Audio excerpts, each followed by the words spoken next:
Hello. I had a request to make a video on making a candlestick. I can't say as I've made too many candlesticks myself, at least not of the traditional candlestick variety.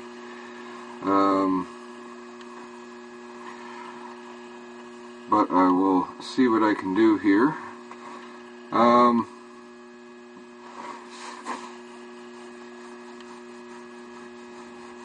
In my opinion, the first thing to do for a candlestick is to drill the hole for the candle. And then you can use a cone center in that hole to make sure that when you turn the stick, the hole is in the center.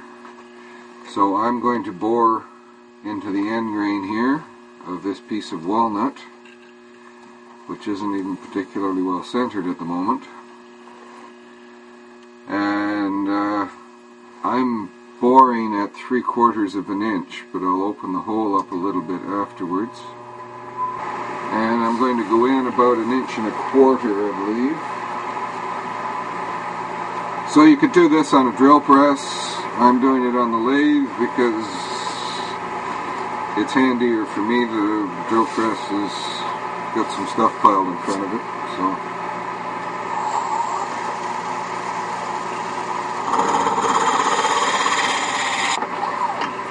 Okay, so I will open that hole up so that it is tapered.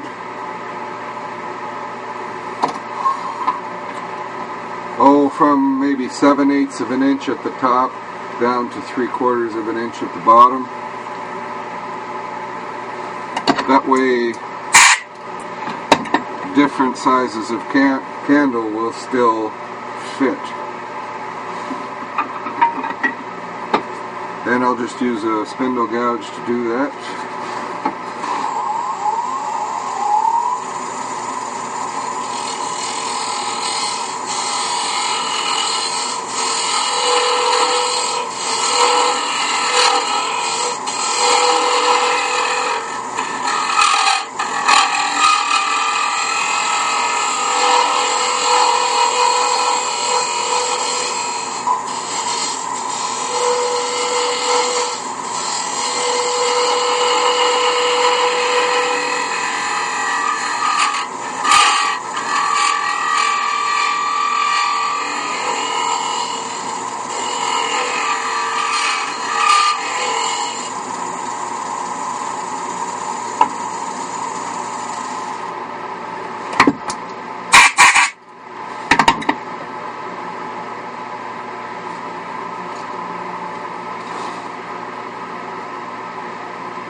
And that's just a little over 7/8 at the opening now, and the sidewall feels fairly straight. It doesn't go in and out, so that should be fine. So I'll put a cone center. Okay, so when I push this into that hole, it'll ensure that the hole is running on center, and any turning I do will be in relation to that hole. And at this point, it's wide open. You can do whatever you like as far as shaping the candlestick. There's a well-known turner I believe he lived in Berea, Kentucky, named Rudy Asolnik, who made popular a very simple candlestick form, which is basically just a taper from both ends to a narrow waist, about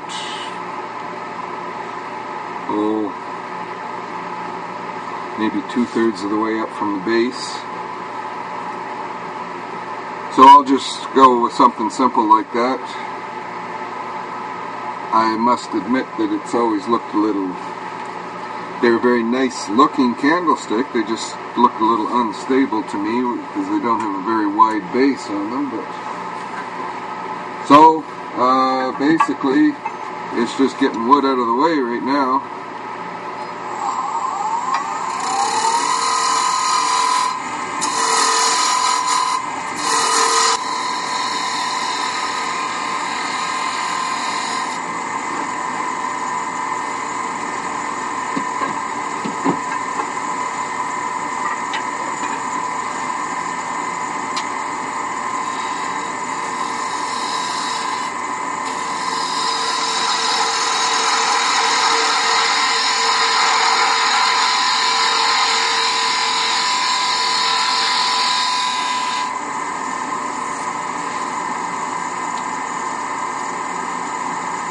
Actually, I kind of like the thought of having a bead there right at the narrow point, so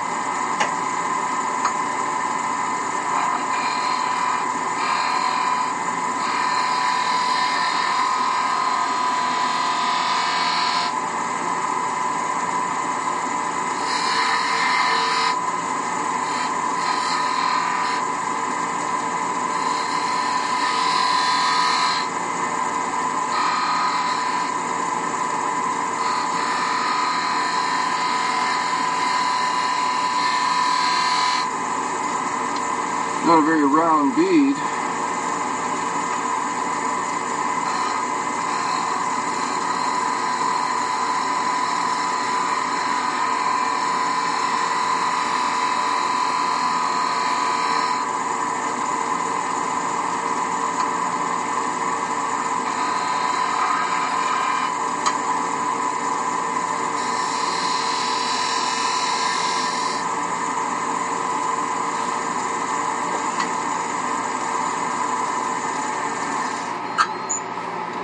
Yeah, when I'm using a skew chisel, I prefer to have the rest a little higher than when I'm using a gouge, so I'll move it up a bit here.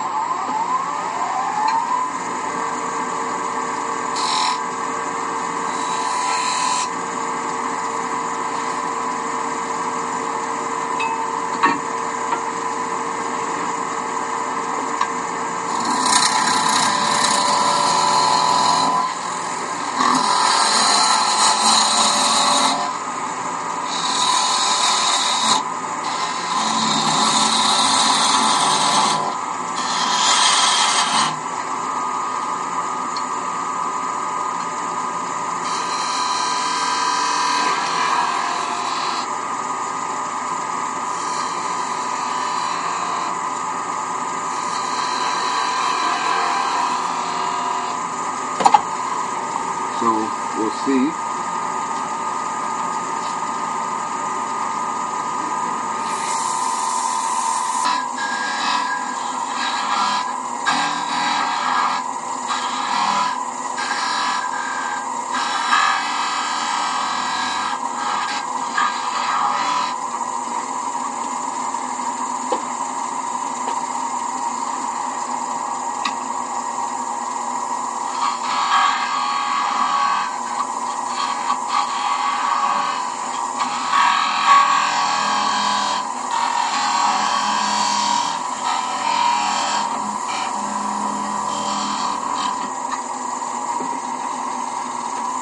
Okay, and you still get a little bit of torn grain even with skew chisel.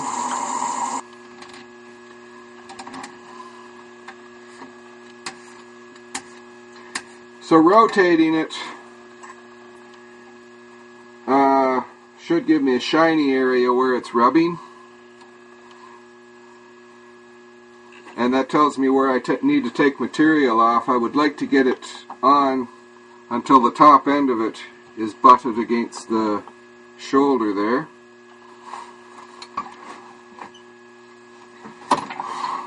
And because that's only a friction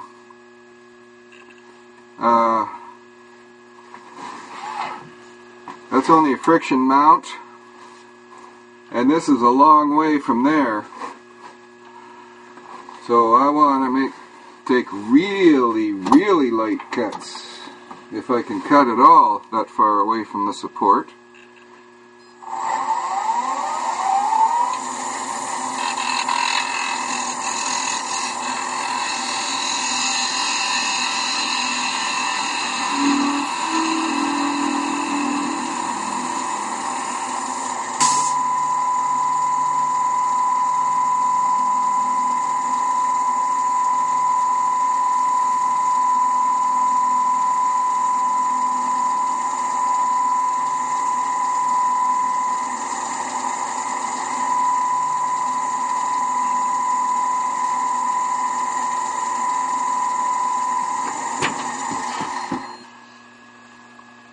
Okay, so there is a basic all wood candlestick.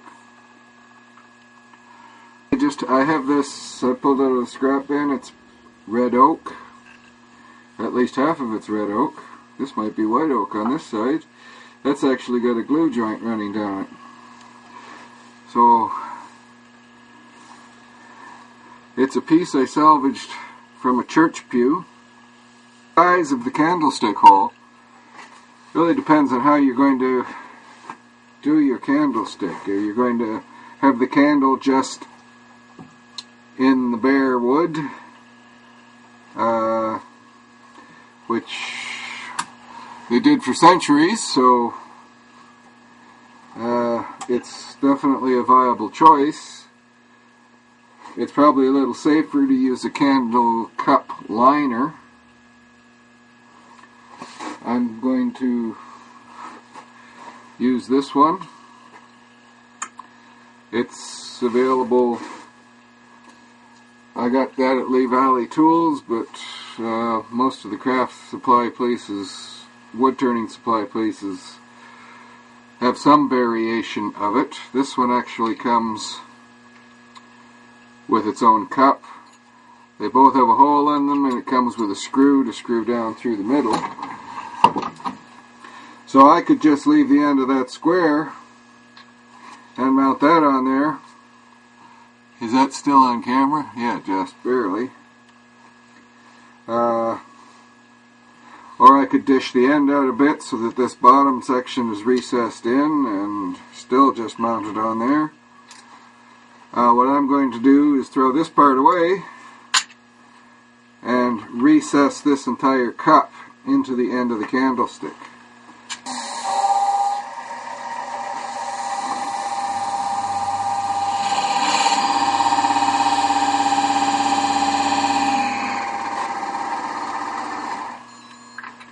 Okay, so I want that hole deep enough for this cup, so I'll just make a mark on the shank of the bit. I'll butt the cup up against the top of there, and I'll give myself an extra 1/16 of an inch or so of depth, because I'm sure I'll have to clean up this end some.